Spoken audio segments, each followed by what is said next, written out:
Ito po ang magiging topic natin for today. Tanim droga sa Davao City nahuli. Ang tanong dyan, sino na naman itong politiko mahilig magtanim?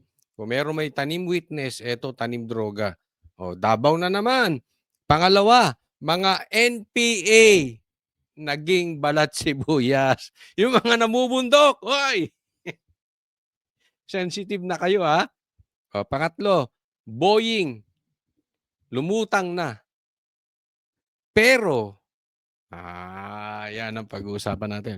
Pangapat, nahuli ang kotse ni Saldico. Okay, balik po tayo. Breaking news po yan. Balik tayo kay Saldico. Panglima, cheese at recto magkakapikunan. O, abangan ninyo yan, ha? Magkakapikunan. Bakit? Mamaya po i-discuss natin. Okay? Bago po tayo magsimula, ako po yung nagpapaalala, napaka-importante po ng pag-like nyo sa video na ito. Akala nyo po wala pong epekto yon. Importante. So sana po i-like nyo agad itong video na ito pagkapasok nyo pa lang, ha? Kasi ito'y makakatulong sa ating algorithm. At pangalawa, doon sa mga hindi pa po nakasubscribe dito sa channel ni Coach Oli, konting lambing, ha? Baka naman pwede kayong makasubscribe. Okay? Ano nang yan, libre naman po yan. Okay? Hindi na po natin pagtatagalin. Diretso na po tayo agad-agad sa ating topic dahil kay Coach Oli, bida ang balita. Okay, ito po, simulan natin dito kay Boying. As usual, ang dami na namang issue nito si Boying. O, pambira. Vloggers naman ang hahabulin ngayon at iba pa. O, sige, pag-usapan natin. Humaharap na ngayon sa preliminary investigation sa Department of Justice ang tatlong kasalukuyan at dating senador kaugnay ng maanomalya umanong flood control projects. Pero sabi ni Ombudsman Jesus Crispin Remulla, may dalawa pa na posibleng madagdag dito. Yung tatlo muna, pero parang meron pang-apat na tinitingnan namin at pang-lima, pero yung isa senador, yung isa hindi na senador. Ayun, ang tindi talaga ng kapit nito si Boying. Ha? Sa bagay, masamang damo. Matindi kapit. Okay, so may pinag-iinitan siya, tatlong senador. Yan po yung diniscuss natin kahapon na talaga namang alam natin. Syempre, para mailigaw, mailipat doon sa totoong mastermind, kailangan sikat. So kaya pinag-iinitan po dyan yung mga senador dahil sila merong nationwide appeal. Kilala po sila nationwide. Hindi katulad ng mga congressman, doon lang sila sa distrito nila. So, eto si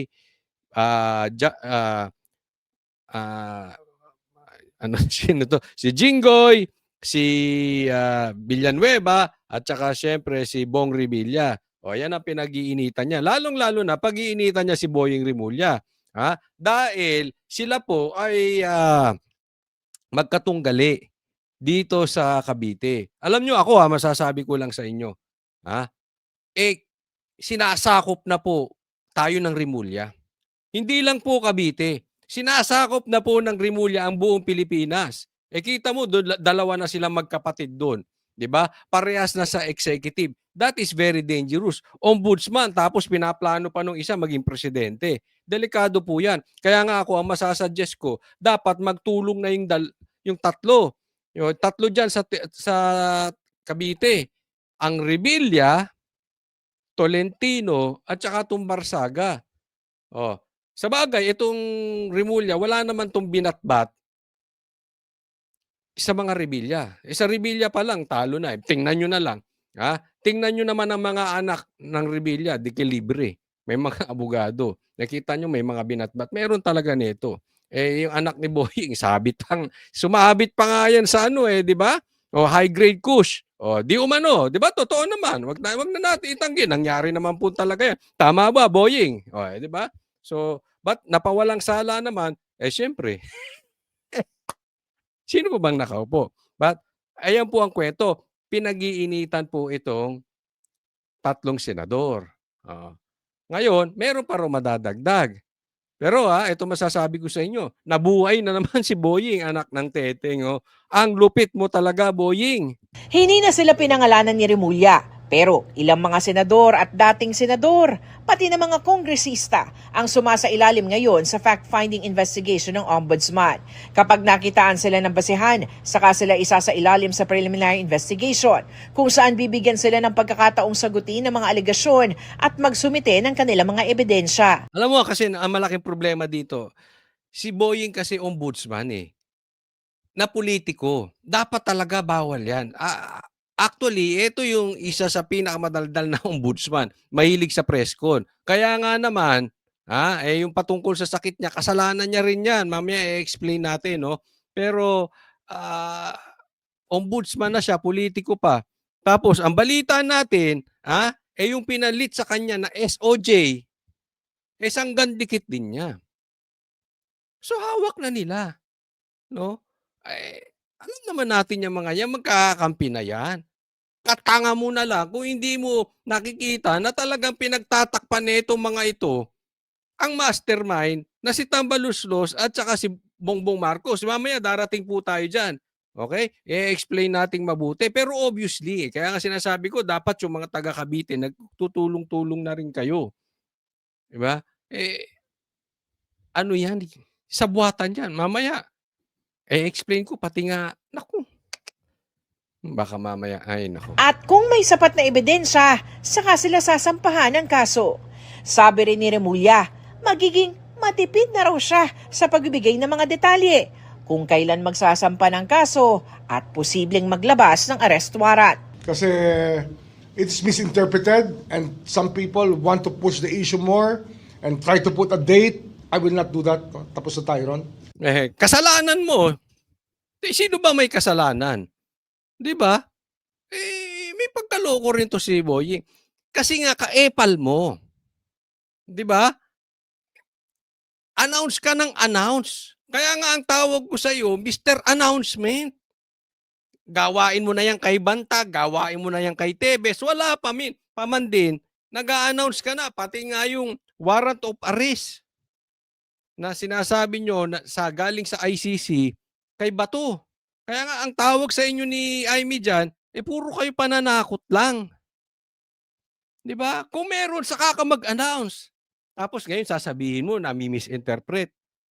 Alam mo, magpakalalaki ka, Boying. Ito lang masasabi ko, pakalalaki ka, assume responsibility. In the first place, ikaw yun eh. Hindi naman dapat ganyan ng ombudsman. Na-announce ka rin ng announce. 'Di ba? Tapos pagka nai-intercept yung announcement mo, parang kasalanan pa ng iba. Pabiktim no? Pabiktim din ng mama na ito.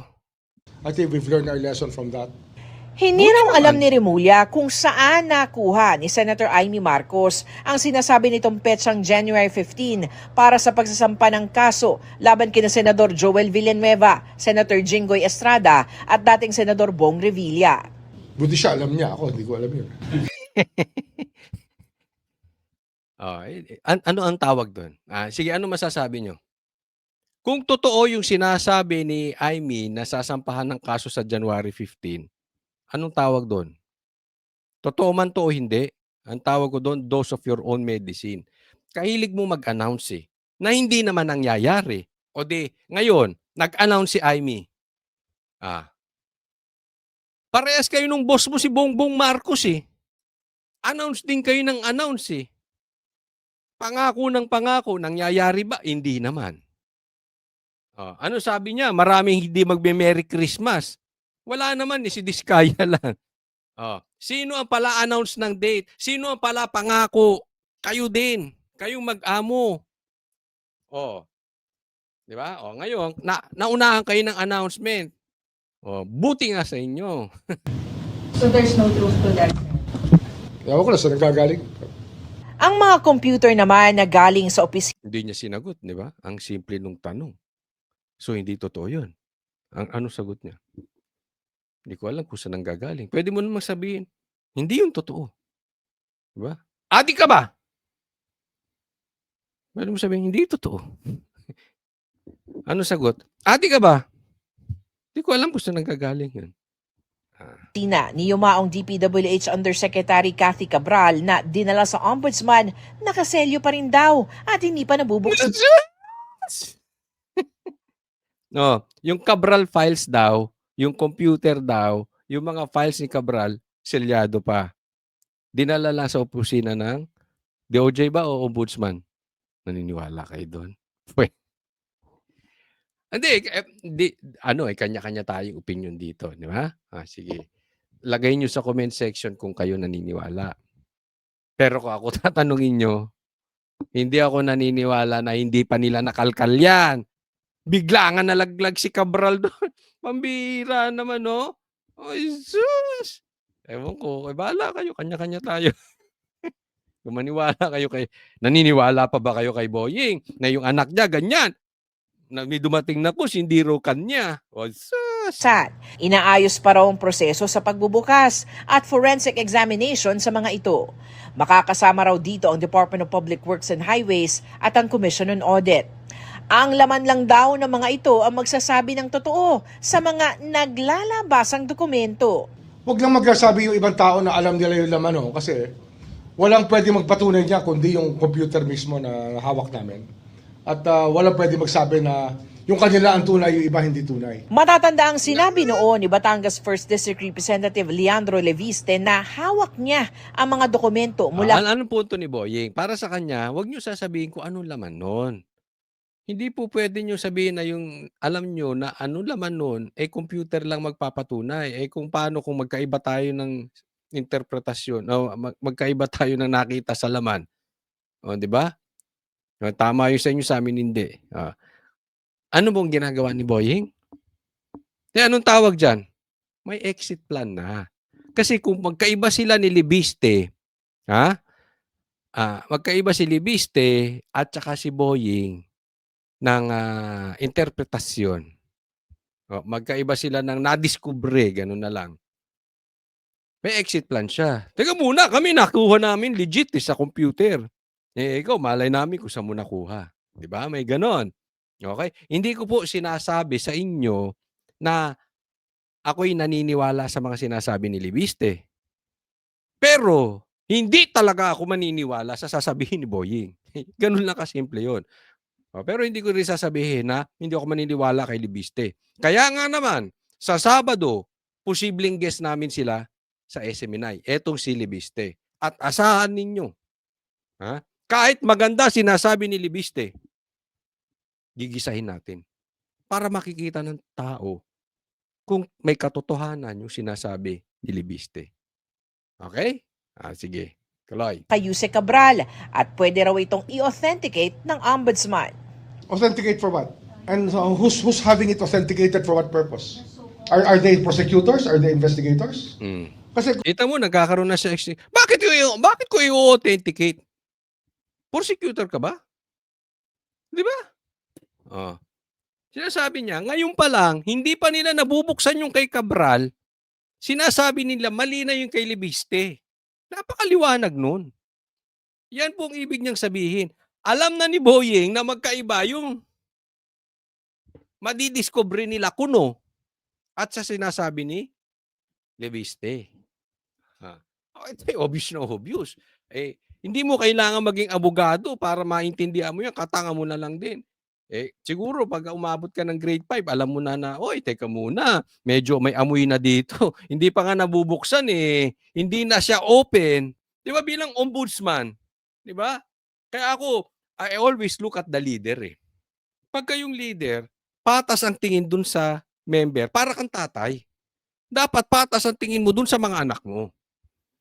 Ombudsman ka, tapos parang inuhusgahan mo na si Libiste. Mali yun sa kanya. Dapat nasa gitna ka, teka muna. Kasi gawain din ito nung DOJ, sa SOJ, nung SOJ siya. Gawain niya na yun, may husga na siya. Hindi pa nga niya nakikita yung panig nung kabila. Hindi dapat ganun. Para kang judge. Inuhusgahan mo na yung kabilang partido. Judge ka ba? O judge-judgean? Judge ka ba? O meron kang pinagtatakpan? Kaya nga 'di ba, nakapiring ang mata ng judge. Tingnan mo yung nasa likod mo, titimbangin yung ebidensya. Ikaw wala pa man din yung ebidensya, hindi mo na tinitimbang. Sinasabi mo na Mali na yung kay Libiste, parang ganun. Kung ito yung in aid of publicity, huwag na natin pag-usapan. Sila magsabi kung ano laman nun na dapat Tignan mo 'tong galit sa in aid of publicity. Ikaw mahilig sa publicity, eh. pinapansin namin. Di ba? Hmm. Eh, manggagaling sa kanya, tapos sasabihin niya, bibigyan niya kami ng duda yung aming pagkatao dito. Sabihin niya kung anong problema. Di ba? Hindi ba sinabi niya? Hindi niya ba sinabi? Sinabi naman niya yung problema, "Teka muna, etong mga 'to, oh, ito nakalagay dito. Kaya nga i-authenticate mo, tingnan mo kung totoo 'to sinasabi ko." Ayaw mo, eh. Ayaw mong ayaw mong gawin yung trabaho mo. Parang ayaw mo inuutusan, eh. Para kasi rekto, 'di ba? Itong mga executive akala mo Diyos, eh. Nasa executive department ayaw ng inuutusan. Eh, bibigyan niya ng motibo na parang wala kaming ginagawa. Eh, araw-araw nandito lang naman kami. Di pumunta siya rito. Samantala, pinaiimbestigahan na ni Remulla sa NBI ang mga nasa likod ng kumalat sa social media na isinugod siya sa ospital at may malalang karamdaman. There's really an orchestrated campaign. I don't know for what purpose, pero tingin ko, it's part of the propaganda machine. Ayan. So, dinala daw siya sa ospital. Okay, ito paliwanag natin mabuti. Dinala sa ospital at ang sa tingin niya, sinasabi niya fake news 'to. At sa tingin niya, tinatrabaho siya. Propaganda tinatrabaho niya. Tinatrabaho siya. Kung bakit nachitsismis siya ng gano'n. Yan yung sinasabi ko na dapat nagpapakalalaki si ombudsman. Hindi siya dapat balat sibuyas. Bilang nasa executive department ka, kayo po ay empleyado ng gobyerno, nandiyan na po kayo. Dapat tinitingnan mo, ano ba yung pagkakamali ko? Bakit gusto ng taong bayan mamatay ako? Hindi, ganun lang simple yun eh. Di ba? Eh si PRRD, wag naman sana, pero kikita naman natin ng pangangatawan. Halos konti na lang kukunin, malapit na. Pero ayaw ng taong bayan pinaglalaban si PRRD. Ikaw, konting balita na na-ospital ka, di umano. Parang gusto nilang mamatay ka na. Di ba? Bakit ganun? Dapat tingnan mo rin yung sarili mo, baka may pagkakamali ka. Bilang opisyal, public official, hindi ka dapat matatampuhin. Ito ka na naman hahabulin mo na naman yung mga vloggers. Ito hindi ko pinagtatanggol yung vloggers dahil kasama ako doon. Hindi po ako nagpakalat niyan. Sa katunayan, hindi ko sinakyan yan. Bakit? Kasi alam ko na yung gawain sa kabilang kampo, sa kabilang parlor. Yung mga trolls, magpapalabas sila ng fake news. Tapos pag pinick up ng DDS, sasabihin fake news. Mag-iingat po tayo. Hindi ko po sinasabi na fake news na na-ospital siya. Okay? Pero maingat na ako sa ganyan. Kasi gagawa sila talaga para ma-divert doon sa mga mastermind na nasa Congress, na nasa executive, yung ghost projects na kukuha po natin. So hindi ako palasakay ng palasakay, hindi ko sinakyan yan. Ang sinabi ko lang dyan, kasalanan mo, Boying. Bakit? Kasi replay na po yan. Naaalala mo? Dati, itinatanggi mo na ospital ka at naoperahan. Pero halatang halata, bigla kang nawala. Ikaw si Mr. Preskon. Preskon ka ng preskon ka ng preskon ng preskon. Biglang yung si Utoy, yung spokesperson mo na si Utoy, ang nagsasalita. Hindi nahalata ng taong bayan. Di ba? Nagduda sila ngayon. Itinanggi. Tapos sa bandang uli, tinanggap din. Inamin din. Same scenario ngayon. Bigla kang nawala. Ikaw si Mr. Announcement. Si Mr. Preskon ka, bigla ka hindi nagpe-preskon. Nag-preskon ka, meron pang oxygen daw. But for me, that is not the issue. Ang sa akin, ombudsman, hindi ka dapat balat sibuyas. Titingnan mo. Ano bang nagawa kong mali sa bayan natin? Bakit parang tinatrato? Ako hindi ko sinasabi ayokong mamatay ito. Kasi hindi po nasa akin ang paghuhusga ng buhay ng tao. Yan ay nasa Panginoon lang. Okay, so hindi ko siya uusgahan kung kailan siya mamatay, kung bukas o after 200 years, hindi na po sa kamay ko 'yan. Ang nasa kamay ko lang sasabihin ko yung mali niya, 'di ba? Bakit gusto ka nilang di umano sumunod kay Akop? Oh, ganyan ang galit nila sa'yo, 'di. Tingnan mo rin yung pagkakamali mo, ha? Of some political quarters. Akala nila maaawat ang hustisya pag nawala ako eh. Hindi naman ganun yun eh. Proseso to na nagsimula na eh. Para sa Alam mo, totoo yung sinabi niya. Okay, eto kaya hindi ako nagpakalat ng malapit na siya. Hindi ko sinakyan yun. Bakit? Kasi akala ba natin yung problema natin kay Bongbong Marcos matatapos pag namatay ito? Hindi rin eh. Papalitan 'to. Papalitan lang saglit. 'Di ba? Yung uupong ombudsman, ganun din. Bata din ni Bongbong. Anong gagawin nun? Tingnan nyo kung anong nangyari kay Vince Dizon. Maayos tapos biglang nagkaganyan. Nakukuha nyo? 'Di ba? Lumabas yung tunay. Nagigets nyo? So, mamatay si Boying, papalitan lang din ng Boying the 2, Boying the 2, 'di ba? Mamatay si Torre, papalitan lang ng Torre the 2. Eh, hindi po 'yun ang solusyon. Mamatay si Garcia. Kasi sabi nila, naku malaki problema natin sa 2028 hangga't nakaupo si Garcia. Kaya 'yan ang mga nabulong-bulungan narinig ko, dapat matanggal si Garcia. Hindi rin po. Kahit matanggal niyan si Garcia, papalitan lang din yan ng bata ni Bongbong. Tapos na naman tayo sa eleksyon. Same. Nagigets po nyo? Ang kailangan mapalitan, yung mga elected officials. Kasi yan, hindi basta-basta napapaltan. Kasi pag executive department, papaltan lang yan ni Bongbong eh. Nung kayang hiburin yung puwet niya araw-araw. Na kahit anong mangyari, susundin yung sinabi niya. 'Di ba? Oo, nakikita na natin yung mga ibang matinong tao biglang nagbabago. Pero pagka yung halimbawa, wag naman example lang ito. May nangyaring masama kay Tambaluslos, ayun hindi yung basta-basta mapapalitan kasi elected yun. 'Di ba? Nabawasan tayo ng isang buwaya. Parang gano'n, 'no? Pero malaki talaga problema natin eh. Ha?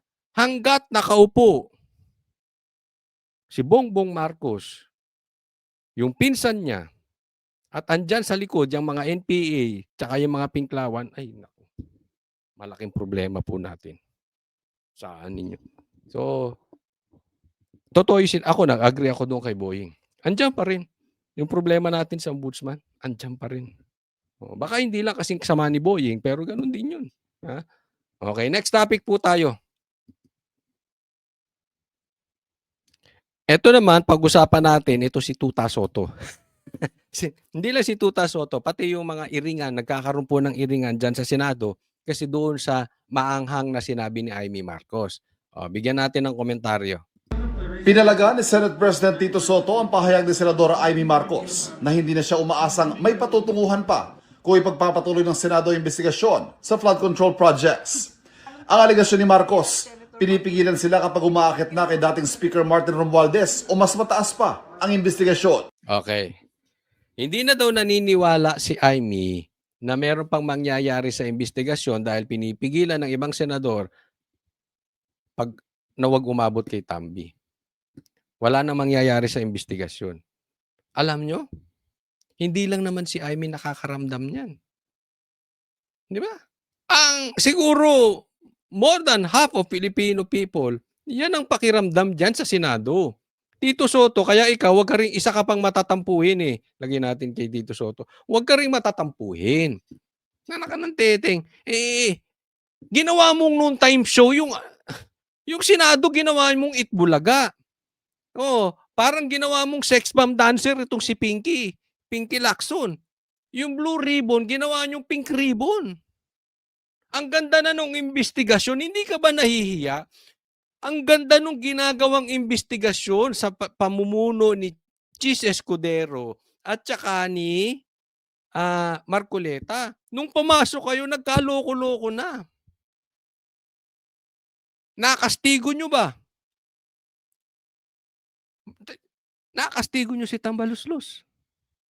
Tapos magagalit kayo Sa sinabi ni Amy Marcos na walang na mangyayari sa investigasyon nyo dyan sa Senado dahil hinaharangan yung makarating kay Tambaluslos. Nagagalit sila. Sila nila Ping Lacson at mga kasamahan niyang mga mga pulpul din. Di ba? Nagagalit itong mga ito. Bakit hindi nyo tingnan yung record? Nakarating ba tayo kay Tambaluslos nung pumasok kayo ni Pinky Lacson? Ano kalalabasan mo niyan? Di tuta. Tuta Soto ni Romualdez. Yun na lang. Kasimple nun eh. Simula nung pumasok kayo na wala na kay Romualdez ang usapin. At hindi lang po si Amy yan. Halos karamihan ng Pilipino ganyan nararamdaman. Sige nga, itaas nyo nga kamay nyo dito. Sabihin nyo, hindi ako naniniwala sa sinasabi mo, Coach Oli. Maganda investigasyon ng Senado. O, lagay nyo rin. Hindi, oo, yan talaga Kasi kung magbabasa ka, makikita mo talaga eh. Yung sinabi ni Amy, puso po. Hinanakit po yan ng mga Pilipino. Kung ayaw nyong napupuna yung mali ninyo, tingnan nyo resulta. Tanong ko sa'yo, Tuta Soto, ni dumikit ba tayo? Kahit dumikit man lang sa investigasyon kay Romualdez?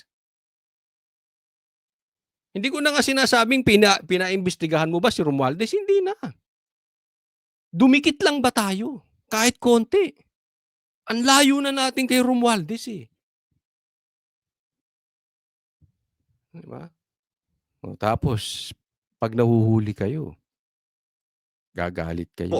Na hindi na siya umaasang may patutunguhan pa ng Vice Chairperson ng Ulit. nauna nang sinabi, taas pa ang investigasyon. Imposible, ayon kay Soto, sabay tawag sa bintang na imbento.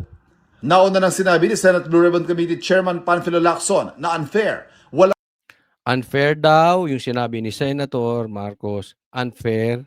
Paano naging unfair? Nakarating ba kay Romualdez? Hindi. Untruthful. Paano untruthful? Napunta. Ang ebidensya, naghatid na ng pera. Mali-maletang pera sa Malacanang at sa bahay ni Romualdez. Hindi nyo inimbestigahan. Paano untruthful? Paano baseless ang accusations? Kasi hindi nyo talaga pinarating doon. ang katotohanan at walang basihan. Nga palitan mo na yan. Hindi dapat chairman of Blue Ribbon Committee yan. Dapat yan, chairman of Pinky Ribbon Committee. Committee mo na yan eh. Nababoy. Nababoy nyo ang Blue Ribbon. Ang alegasyon na ayaw na niyang patulan. Pinabulaanan din ito ng Vice Chairperson ng komite.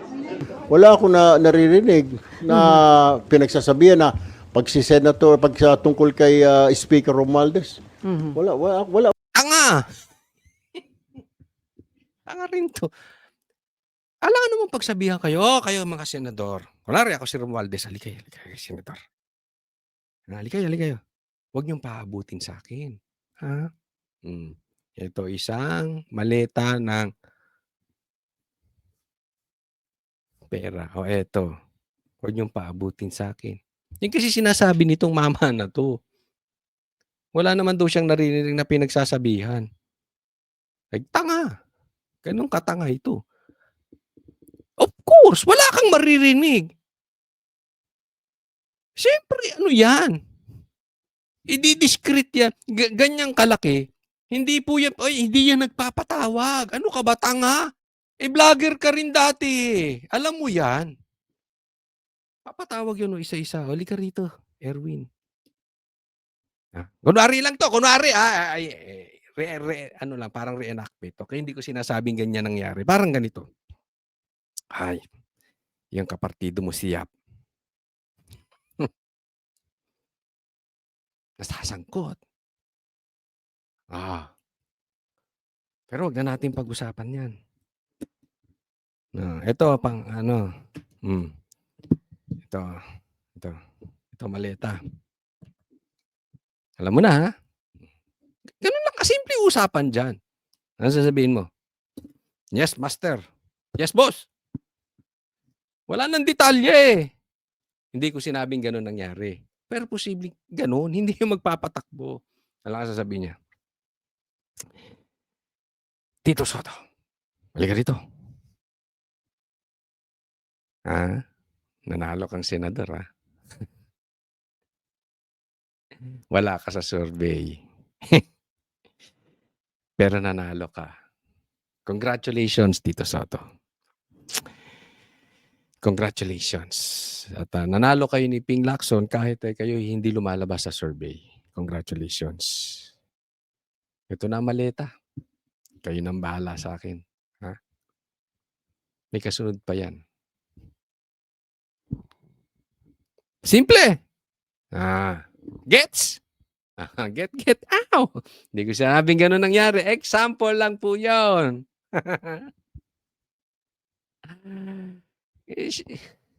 Kamusta na nga pala yung nasasangkot mong dating ka-party list?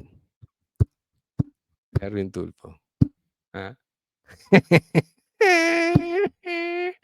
Nasasangkot sa ha? Ha? Hindi. Hindi wala naman siyang kasalanan doon. Nasasangkot dito sa mga ghost projects. Wala akong narinig. Number 2, hindi naman kasi nagmi-meet eh. Siyempre! Anong namabugmit? Ay, naku! Sinabi rin ni Senadora Marcos na bubuwagin na sa susunod na buwan ang Independent Commission for Infrastructure. Hindi nagpakita ng ebidensya sa Senadora Marcos o nagdetalya sa kung paano niya nakuha ang impormasyon na pinabubulaanan ngayon ng palasyo. Kahit nga nagsipagbitaw na mga miyembro at ang chairman na lang ang natira, patuloy ang paghimok sa mga may impormasyon sa katiwalian na magsumbong sa komisyon. Wala po na pag-uusapan kung magkakaroon ng replacement, pero nagpapatuloy pa rin po ang ICI. Walang abiso sa kanila kung sila ay bubuwagin, kaya patuloy din po ang kanilang pag-iimbestiga. Wala ka naman talagang alam eh. Pag ang pag-uusapan patungkol sa Executive Department at kay Bongbong Marcos, wala kang alam, wala kang masabi. Pero pag Duterte ang sinabi, ang dami mong alam. Di ba? Ito isang vlogger din to, galit na galit to kay Marcos dati. Pero ang in-expect po ng Pangulo ay magkaroon din po ng batas para magkaroon ng independent commission. Dumistansya naman ng palasyo sa impormasyong nakuha rin umano ni Senadora Marcos na ilang datit kasalukuyang senador at mga kongresista ang sunod na kakasuhan at aarestuhin kaugnay ng flood control scandal. Sabi nga po ng Pangulo, baka masaya yung effort sa kakamadali. Pero madi-dismiss lang po. Ayaw natin pangunahan kung ano magiging Ayaw daw nilang pangunahan dahil trabaho ng Ombudsman at ng DOJ. Nasa kamay na po ng Ombudsman yan. ayaw daw nilang madaliin. Kasi pag minadali mo, lalabas na, ito ipapakita tayong picture. Lalabas, siyempre, di ba, dawat yung ano mo dyan. Meron tayong mga nagkaroon tayo ng problema. Ngayon, meron tayong ipapakita dito. Tingnan nyo po. Ito po si Yusek. Tanong ko sa inyo. Ito ba ay Ghost Project Mastermind? Yusek po ito sa DPWH at alam naman natin na siya ang nag-witness patungkol dito sa mga senador. Okay? Ngayon, yung sinasabi ni Amy, may katotohanan. Dahil nakita naman natin, hindi na umabot kay Romualdez. At nakita natin kung sino ang gumagalaw doon. Di umano ay si Boying. Ito ay ang nag-alalay dito dyan. Ang sabi ay si Boying din. Di ba? Saan napunta yung mga pinagsasabi nitong mama na to? Simple lang ang tanong ko dito eh. Napunta ba tayo? Napalapit ba tayo dun sa mastermind? Siguro, hindi kaila sa inyo dahil hindi kayo mga bobo. Alam nyo kung sino talaga ang may hawak nitong mga pera. Alam ninyo kung sino talaga ang mastermind dito sa mga ghost projects. At isa po ito. Yan po ang sabi. Kasama itong sila Tambaluslos. Yung magpinsan. Napalapit ba tayo doon? Kaya nga sinasabi ko sa inyo, pinagluloloko tayo nitong mga taon 'to. Anong klaseng state witness? Magnanakaw din di umano itong mama na ito. Nagpayaman 'to diyan. Yes po, nagpayaman. Tapos gagawing state witness. Tapos again, bata din ito nila Boying. Di ba sino bang nagbitbit sa kanila diyan? Kaya masisisi mo yung taong bayan? Sige, masisisi ninyo.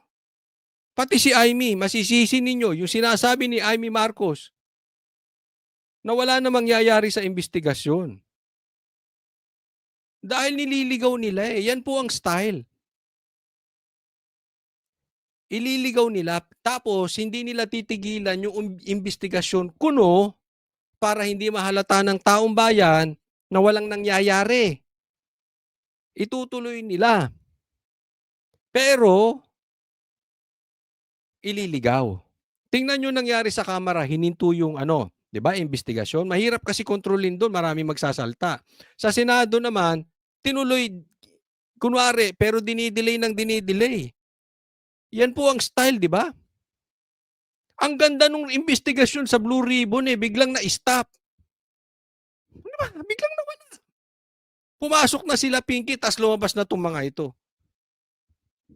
Ang tanong, credible ba? Tanong na lang natin. Hindi ba nagpakasasa sa yaman itong mga to? Hindi ba i-lifestyle check nyo yan? I-lifestyle check nyo ang anak niyan. Ako hindi magugulat kung napakaraming kabit na binabahay ito. Hindi po ako magugulat. Ako isa akin ano lang naman ito? Katotohanan lang. Realidad lang. Bakit nawala na tayo sa mastermind? Masterminds. Pinahihikot yung ulo natin mga ito Tapos magiging state witness. Akalain mo. Ikaw na nagpakasasa ng pera ng taong bayan. Hero ka pa. Baka mamaya, gawin ito parang si Risa, patayuan pa to ng rebulto. Di ba? Hindi credible to. Si Gutesa, ang naging issue lang yung kanyang notaryo. Natakot naman yung abogadong humarap. Pirmado naman talaga. Hindi nila mag-isa dito, bigla nilang pinagbigyan. Si Diskaya ayaw nila dati. Mag-state witness, tapos ganyan. Ulitin ko po. Simple lang ang focus natin. Mastermind, mastermind, mastermind. Pagpalayo tayo dun sa mastermind, nagkakaroon ng takipan. Alam naman natin kung sino may control ng ghost projects na yan. Alam naman natin kung saan ang malaking mga proyekto. Sino may hawak ng pera sa Kamara. So pagpalayo tayo doon, lumalayo tayo doon, yan po ang plano nila. Huwag tayong papayag. Lagi tayong balik sa mastermind. Back to basic tayo. Mastermind. Ba't palayuin yung issue? Dito tayo sa mastermind ng ghost projects. Okay? Huwag tayong papauto mga animal yung mga yan. Next topic. Puntahan natin itong Davao City. Alam mo, simula nung nakilala na napasok sa national to si PRRD, talagang lagi nang nababalita yung Davao. Pati nga hindi Davao City, pati yung Davao Oriental, parang naibibintang na rin kay PRRD. Pero tingnan natin ito. Balita po ito sa Davao City. Isa-isang inamoy ng K9 Narcotic Detection Dog ng PIDEA ang 11 parcel na nakumpiska mula sa warehouse ng isang courier company sa Bunawan, Davao City. Sa inspeksyon, 6 sa mga parcel ang inupuan ng K9, indikasyong positibo ito sa illegal na droga. At tumambad nga ang kontrabando ng buksan ito ng mga otoridad. Ngayon, so, sa madaling salita, may nahuling parcel na marijuana, ng droga sa Davao City.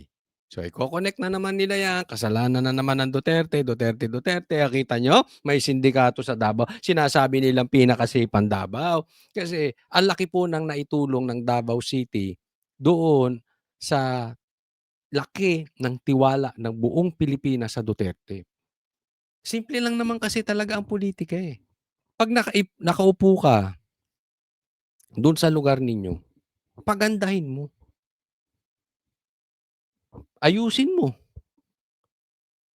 Gawin mong safe. Pagtakbo mo sa national, mahal na mahal ka ng taong bayan. Bakit? May showroom ka, yung city mo, inayos mo. Paano ka mamahalin? Katulad nito si Bongbong, paano ka mamahalin? Ano nangyari sa Ilocos Norte? Oh, eto si Romualdez, naayos ba niya yung syudad niya? Yung Davao, ako po ilang beses nang nakapunta dyan. Napakaganda talaga, napakatahimik. So ngayon, pilit nilang sinisira yung Davao kasi nakokonekta sa imahe ng Duterte, maayos. So ngayon naman, parcel ng marijuana. Baka yan sa anak ni Boying. Hindi, baka lang naman baka lang. Kasi di ba na yung anak niya nakatanggap ng parcel ng marijuana, high grade. Tapos, ang bilis-bilis, napawalang sala agad-agad. Pero bago napawalang sala, natanggal muna yung PIDEA chief kung saan nahuli yung kanyang anak na nagpadala ng parcel ng marijuana. Di ba? Posibleng walang kasalanan yung anak ni Boying. Di ba? Posible. Pero posible ring meron. Di ba? Hindi rin natin alam. Kaya lang, may pinawalang sala tapos natanggal yung PIDEA chief. Di ba? Kung ako yung anak ni Boying, nagpa-drug test ako. Para mawala yung duda ng taong bayan. Tama o tama-tama? Hindi naman nagpa-drug test eh. Basta nawala na lang yung kaso tapos na nahimik. Eto, bakit ko pinasok yung drug test? Bakit ko napasok yung parcel? Kasi same thing. Iuugnay na naman ito namang sindikato ng droga. Nakailang drug test na sila. Nakailang pa-drug test na po ang Duterte. Negative ng negative. Si Bongbong nga takot sa drug test. Simple lang yan eh. Di ba? Kasalukuyang binubuksan ngayon ng mga tauhan ng PIDEA at NBI at maging Bigyan nyo kay Bongbong. Bigyan nyo kay Bongbong kasi, di ba? Anong sabi? Anong sabi ni Amy Marcos? Almusal daw ni Bongbong. Marijuana. Totoo yun. Ako'y naniniwala doon. Bakit? Kapatid mismo nagsabi. Nakikita daw, siya pa nga naglilinis nung mga kalat eh. tauhan ng courier ito ngang mga nakumpiska na mga kontrabando dito nga sa warehouse ng courier dito sa Davao City. Kung makikita natin na positibo mga kapatid, may mga marijuana, may nakita tayong mga illegal na mga kontrabando dito sa loob ng mga parcel. Positibo yung droga. Kaya lang ang tanong, hindi kaya tanim parcel yan? Di ba? Hindi natin alam, di ba? Mahirap magsalita eh. Okay? Pero nakakapagduda naman eh. Ang daming po pwede pagdalahan na lugar, nakalat ang droga. Diyan pa sa mahigpit na Davao City, galit na galit sila sa droga, diyan pa kayo nagdala. Alam nyo, ibintang nyo na lahat sa Duterte. Okay? Posibleng maniwala ang taong bayan. Pero pagdating sa corruption at sa droga, alam natin seryoso ang Duterte. Hindi sila. Hindi sila dyan. Naglalaman ang mga parcel ng high-grade kush, mga vape na may marijuana substance at marijuana oil. Tinatayang hindi bababa sa 5 milyong piso ang halaga ng mga nakumpiskang droga. Base sa tip na natanggap ng mga otoridad, galing ang kontrabando sa ibang bansa at dinala sa Luzon saka i-deliver sa ilang lugar sa Mindanao. Nakakaalarma na raw iyan kaya panawagan ng NBI. We are appealing to the public na Galing sa ibang bansa, dinala sa Luzon, tapos dinala sa Davao para ikalat sa Mindanao. Anak. Ang layo sa katotohanan, ano? Kasi kung magpapadala ka nga ng droga at ikakalat mo sa Mindanao, of all places in Mindanao, meron namang lugar na maluluwag sa droga. Bakit sa Davao pa? Nakakatawa, no? Nakakatawa ito. Ewan ko, kayo ba naniniwala dito? Pero ako tatanungin ninyo. Napaka unprofessional nung pagkagawa ng balita. pag may mga suspicious na activities, please coordinate with the PNP, the PDEA, and the NBI para masugpo pa natin ang mga crimes na ganitong klase. Sa ngayon, naghihigpit na sa pagbabantay ng mga parcel. Dadalhin naman sa PDEA Laboratory ang mga nakumpiskang kontrabando para sa proper disposition nito. Inaalam na kung sino ang nagpapadala at padadalhan ng mga parcel na may droga. Nagbabalita mula sa Frontline, Bril Montalvo, Ganda dito muna natin ilagay kasi baka maano tayo. Ay, wag dyan, wag dyan. Alisin muna natin kasi mabigyan ko komentaryo.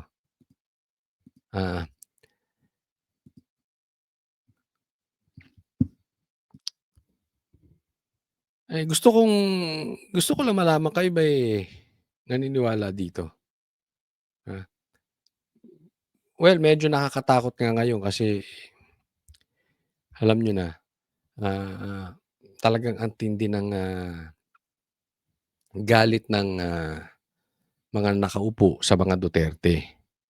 And hindi mo naman kailangan maging abogado para makita ito. Obvious na obvious naman natin. Isipin mo nagsilbi yung tatay. Pinadala sa ICC, 'di ba?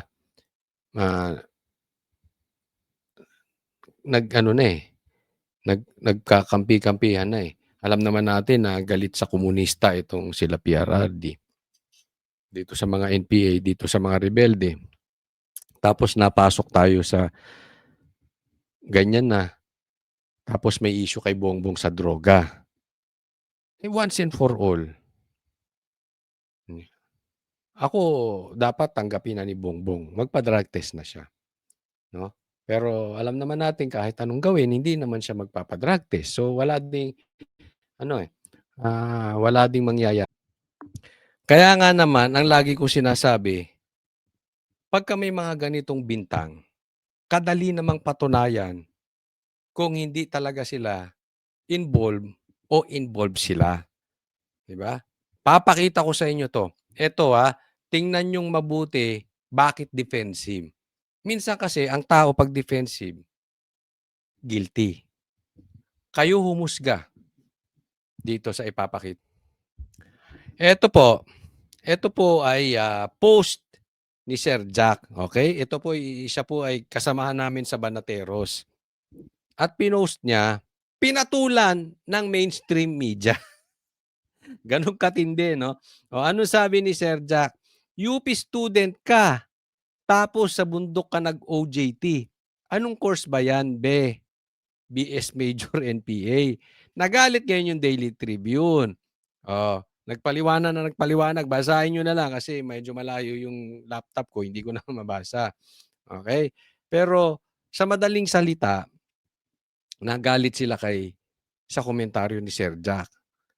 At hindi lang si Sir Jack, hindi lang Daily Tribune ang nagkomentaryo ng ganito. Alam nyo, Daily Tribune, para kayong NPA. Oo.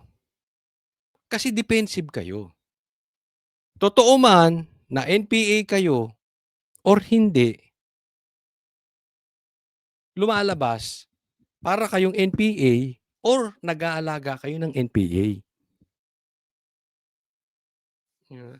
Kasi, oo nga naman, may punto. Ako'y may tinanong na mga taga-UP. Nangyayari daw talaga yan. Ha? Ito, babasahin ko sa inyo ang sinabi. Ito, babasahin ko yung nagtapos ng abogasya sa UP. Hindi ko nababanggitin ko sino siya. Hindi ko na lang hindi verbatim. Pero sabi niya, yung mga intellectuals ng UP nung panahon nila ay sila ang nag-i-influence sa mga freshmen and sophomores, ini-influence to convince them yung doctrine of Karl Marx, no, the founder of communism. That's why UP was tagged Communist University during my time. Obviously, the now UP students are carried this legacy of UP. Yan. Yan po ay experience ng isa na nagtapos ng abogasya sa UP. Okay? Ang sa akin lang, alam mo, madali namang sabihin eh. Di ba? Una, halimbawa ako NPA. Bakit ko itatanggi? Halimbawa, banateros ako eh. Hindi ko itatangging banateros ako. Kasi wala namang ginagawang masama ang banateros. So what ko itatanggi? Anong masama kung banateros ako? Anong masama? Kapag tinanong ako, taga-SMNI ka? Of course! I'll be proud. Ba't ko na ikakaya taga-SMNI ako? Bakit ba kayo nagagalit? Kung yung itong mga NPA, hindi ko sinasabi Daily Tribune na, lumalabas na parang ganun. Ba't ba kayo nagagalit? Lumalabas na para kayong nagbabalat sibuyas. Kung wala naman kayong ginagawang masama, kayong CPP, NPA, yung communism, etc., mga rebelde, etc., maganda naman ang inyong advokasya. Ba't kayo magagalit? Ngayon, kung hindi ka naman member talaga niyan, halimbawa, ako yung taga-UP, sa bundok ako diba? Doon ako pumunta. At hindi naman ako talaga nag-major as NPA. Doon ako nag-OJT pero hindi ako nag-NPA. Di tatanggi ko. Simple lang, di tanggi ko, hindi. Hindi ako NPA. Tapos, kasi sasabihin ko, hindi ako NPA, kinukundin ako yan. Alam mo, ganun lang kasimple yun eh. Parang, sabihan mo akong adik. Itatanggi ko yun. Lalabanan kita drug test. Drug test tayong dalawa. Adik ako, drug test tayo. Gusto mo araw-araw, basta ikaw magbayad. Nagigets nyo? So, may masama ba sa NPA? Kung masama yan, okay, ba't pa kayo pumasok dyan? Alam nyo masama eh. Pinasok nyo yan. Kung mabuti yan, bakit nyo kinahiya? Oh, ano ba sama? Kung mabuti ang NPA, ba't ano ngayon kung tawagin kang NPA? Simple. Kung masama, umalis ka na dyan.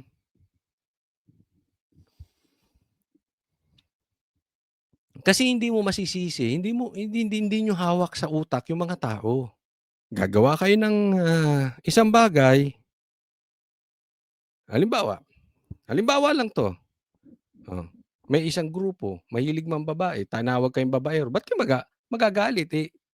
Yun yung aksyong pinapakita nyo sa taong bayan eh.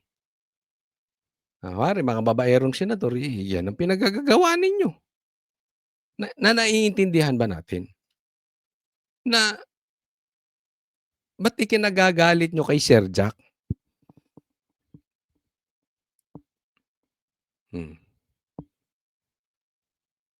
Kung mabuti ang layunin nyo, pagmalaki nyo. Sabihin nyo, member ako ng NPA. Ay, baka ikat yan ha. Hindi po. Okay? Ayoko dyan. Sabihin ko na sa inyo, ayoko dyan. I'm not proud of them. But anyway, kung member ka dyan, pagmalaki mo, dapat proud ka. Hindi ka dapat na-offend sa isang katulad ni Sir Jack. So sabi niya, dumb joke, smart school. Kung hindi naman totoo, ba't hindi itanggi ng UP? Hindi kami nag-aalaga ng mga NPA. Hindi kami nagiging recruitment ng mga komunista. Hindi kami nagiging recruitment ng NPA. Walang NPA dito.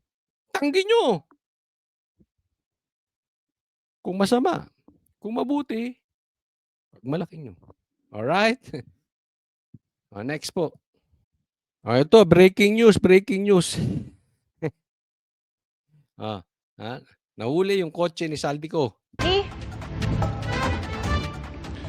PIA na ilabas na mula rito sa isang condominium unit dito sa BGC ang 8 sa 9 na sasakyan na subject nga ng warrant of seizure and detention mula sa Bureau of Customs. Ang mga sasakyang ito ay nakarehistro sa iba't ibang mga kumpanya at mga personalidad na may kaugnayan sa dating kongresista na si Zaldico. Kabilang dito ang ilang luxury SUV na mga armored o bulletproof. Kasama ang mga kinupiskang sasakyan ng 3 Cadillac Escalade, 2 Lexus, Toyota Sequoia at Toyota Land Cruiser. Pinaghanap naman ng isang Rolls-Royce na wala sa parking area ng kondo. Bukod dito ay 15 sasakyan din na nauna nang inialarma sa LTO at nakarehistro rin sa iba't ibang mga tao at personalidad na may kaugnayan kay Zaldico, pero wala sa listahan ng warrant of seizure and detention ang kinipiska ng pinagsanib na puwersa ng BOC, Independent Commission on Infrastructure, LTO, HPG at Southern Police District. Magagarang sasakyan, ang nahuli. Naku, matindi. Asan ka na nga ba, Saldico? Hindi na natin maintindihan. Bigla na naglaho si Saldico. Alam mo, pinagkukumpis ka na itong mga sasakyan mo. Dapat magsalita ka na talaga, Saldico. Tinabla ka na talaga. O, di ba? Kayo ang tatlo, triangle offense kayo. Si Bongbong, si Tambi, tsaka ikaw. Alam naman ng taong bayan yan. That is public knowledge na. So, kahit itanggi nyo, wala namang maniniwala sa inyo. Kaya ituloy mo, saan ka na napunta? Baka mamaya patay na to si Saldico. Hindi tayo nagpapakalat. Baka ha. Kasi asan na siya? Bigla siyang huminto. Hindi natin alam kung bumuebuelo. Hindi ko alam kung magagalit siya sa ginawa ngayon, di ba? Kinumpis ka yung mga magagara niyang sasakyan. So, the normal reaction ng isang tao, kung hindi drama. Kasi pwedeng drama tong confiscation nila ng sasakyan eh. Kunwari, ginagawa namin ng aming trabaho at talagang kinukuha namin yung mga ninakaw ni Saldico at ganyan. Alam na natin yung mga drama. Okay? Mananahimik si Saldico. Kasi may usapan na sila. Gets nyo po? May usapan na sila sa babaw. Ito gagawin natin. Kumpiskain lang namin. Huwag ka nang magre-react. Relax ka lang dyan. Mag-enjoy ka kung kunwari nasa siya. Nasa Portugal. Enjoy ka na lang dyan sa Portugal. Okay? Total, marami pang babalik sa'yo. Na ari-arian. Pero kung talagang legit itong pagkukumpiska, ang reaction ni Saldico supposedly, magagalit na siya, pambihira. Talagang magkakasama tayo dito sa pandarambong na ito, tapos nilaglag niyo ako. Dapat ang magiging talagang reaction ni Saldico dito, magsasalita ulit siya. Kasi kaya nagsalita yun, di ba? Galing mismo naman kay Saldico, sinabi niya Naramdaman niya na talagang nilalaglag na siya ng tuluyan.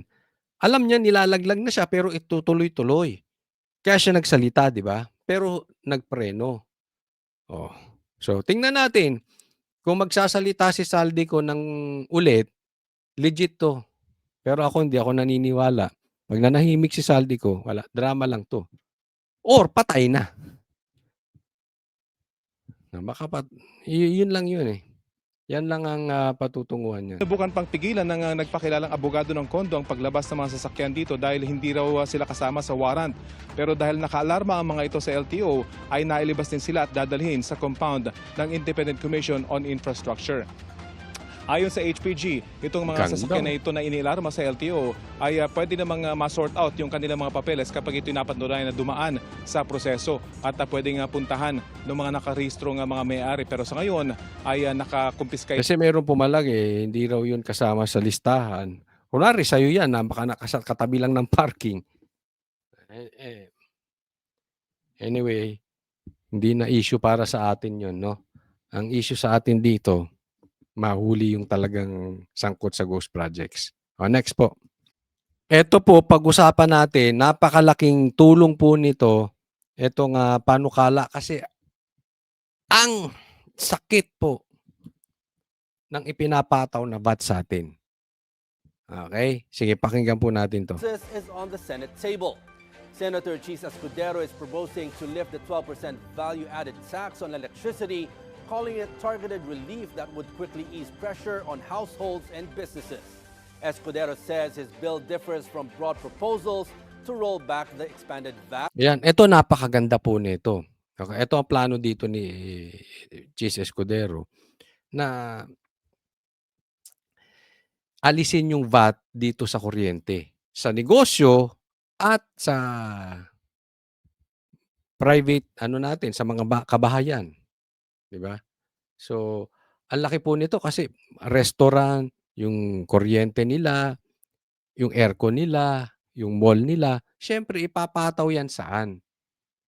Doon sa mga bilihin. Kaya tumataas ang presyo ng kunwari kakain ka sa restaurant, bibili ka sa mall, 'di ba? Lahat po, ito po ay basic. Yung kuryente po ay mas basic pa kaysa sa gasolina. Oo, kasi mas naaabot ng kuryente, mas talagang maraming gumagamit ng kuryente patungkol doon sa abot kahit yung mga sabihin natin nasa laylayan o yung mga mahihirap. Mapamahirap, mapamayaman, talagang gumagamit directly ng kuryente. So, napakaganda nito kung aalisan natin ng tax. Aalisan natin ng VAT. Ang problema kasi dito sa VAT na ito, ayaw ipatanggal ni Recto. Hindi naman nakikinabang ang mga Pilipino. 'Di ba? Bawasan nyo yung corruption ninyo. Bawasan nyo yung ghost projects. Bawasan nyo yung bonus nyo pag December. Bawasan nyo yung mga AX, ganyan-ganyan na hindi naman nakakarating. Yung mga akap-akap na yan. Alam mo yung mga unnecessary na lagayan, flood control projects, etc., etc., yung billion-billion o na confidential funds ng presidente, yung mga ganong hindi naman kailangan. Maayos lang at magamit sa tama ang pera, hindi po natin kailangan ng VAT sa kuryente. Napakaganda po nito. Kaya lang, ang problema nito, baka, alam mo naman si ayaw ng inuutusan. Si Recto, siya talaga ang author niyan. Ang laking pahirap sa buhay ng mga Pilipino itong si Recto. At pumapalag nga siya na ayaw niyang pabawasan ng VAT. Baka mag-away sila, magkairingan sila nito ni Chis Escudero. Which economic managers warn could affect debt management. He notes electricity prices in the Philippines remain among the highest in Asia, pushing up the cost of goods and services across the economy. Isipin mo, isa tayo sa pinakamalaking kuryente dito sa Asia. Ganyan po katindi ang Pilipinas. Kung aalisin mo yung VAT, napakalaking tulong. Bagsak na nga ang negosyo sa Pilipinas. Dapat tulungan nyo na. Under Senate Bill 496, electricity sales from generation to distribution would be VAT exempt, including services by electric utilities and cooperatives. The measure is now pending before the Senate Committees on Ways and Means and Energy. For businesses, VAT-free power could mean lower operating costs and better price competitiveness. Ayan, kaya sana naman, sana aprubahan to sa Senado. Sana tulungan nyo, suportahan nyo. Bigyan nyo naman ng konting ginhawa ang ating bayan. Ito, ipapakita ko sa inyo, explain ko po sa inyo ng mas malalim ang patungkol sa VAT dahil akala nyo hindi nyo lang napupuna. Pero malaki ang tama po sa bawat isa, sa akin, sa iyo, sa atin lahat. Ano ang reaksyon ni Recto para bawasan? Kasi pinapatanggal na rin yung tax or ibaba sa 10%. Yan ang mga natatanggap nilang request na isasampang batas. Kay Chis Escudero, tatanggalin ang VAT sa kuryente. Pero anong reaction ni Recto diyan? Ito na isa sa mga nagsulong ng expanded VAT, mababawasan ng revenue collection ng gobyerno ng 330 billion. Oo, pag ginawa daw 10% lang kasi ang existing VAT po ngayon 12%. So pag ginawang 10%, 330 billion ang mawawala sa VAT natin. Ay sa revenue. Okay, per year. Ngayon, isipin ninyo ang impact ng VAT. Kakain ka, may VAT. Magpapagasolina ka, may VAT. Magpapakuryente ka, may VAT. Tubig mo, may VAT. Magpapaaral ka, etc. May bibili ka sa sasakyan, may VAT. Bibili kang kondo, bibili kang lupa, may VAT. Magninegosyo ka, may VAT. Magpapalaba ka, may VAT. Kaya ito si Recto, ito yung original Batman. Ito talaga. 'Di ba? Ang laking pahirap niyan. Ang laki po niyan. Sa bawat 1,000 mo, madagdagan ka ng 12%, magkano 'yun? 120 pesos idadagdag. Kung kumain ka sa labas 1,000 magiging 1,120. Tama ba? Ganyan po kahirap 'yan. Bababa lang ng 10%, ayaw pa ni Recto. Pesos kada taon. Ano ba itong VAT na ito? Ito pong value-added tax ay tinatawag na isang consumption tax dahil ito po ay buwis na pinapataw sa iyong pagbili ng produkto o ng serbisyo. Una itong pinataw ng gobyerno noong taong 1988. 10% pa lamang po ito noon. Pero noong 2006, inakyat ito sa 12%. Ang Expanded Value-Added Tax or EVAT. Isa sa mga nagsulong nito noong 2005 ay si dating Senador Ralph Recto. Ayan, kita mo ha. Siya nag-expand, pinalaki niya from 10% to 12%. Kaya ayaw niyang ibalik sa 10% kasi ayaw niya matanggal sa kanya yung credit. Yan po ang nakikita kong diyan. Bukod dun sa mababawasan ng korupsyon ng gobyerno, di ba? Kasi hindi ka naman dapat matatakot kung mabawasan ng koleksyon ng gobyerno kung maayos naman. Isipin mo nagsusurvive ng mga Pilipino. Yun nga lang hirap. Ang dami pang korupsyon. Tanggalin mo yung korupsyon, kahit ibaba mo pa nga sa 5% yung VAT, hindi tayo maghihirap. Itama nyo lang yung implementation ng collection ng VAT. At the same time, mapunta sa dapat mapuntahan yung tax na nakukolektan nyo. Hindi ninanakaw ng mga presidente, ng executive, ng speaker, etc., etc., etc. Diba? Isaayos lang. Tingnan nyo, kunwari bibili ka ng condominium o bibili ka ng lupa, 10 million. Magkano VAT nun? 1.2 million. VAT lang. Diba ang sakit? Bumili ka ng lupa na maliit, 10 million. Maliit lang yan sa Metro Manila. Pero 1.2 ibibigay mo lang sa kanila. Tapos maririnig mo, ipambibili lang ng droga, ipambibili ng kotse nila. Hindi bali kung makikita mo na may napupatunguhang maganda. Ganyan po ang impact nitong VAT na to.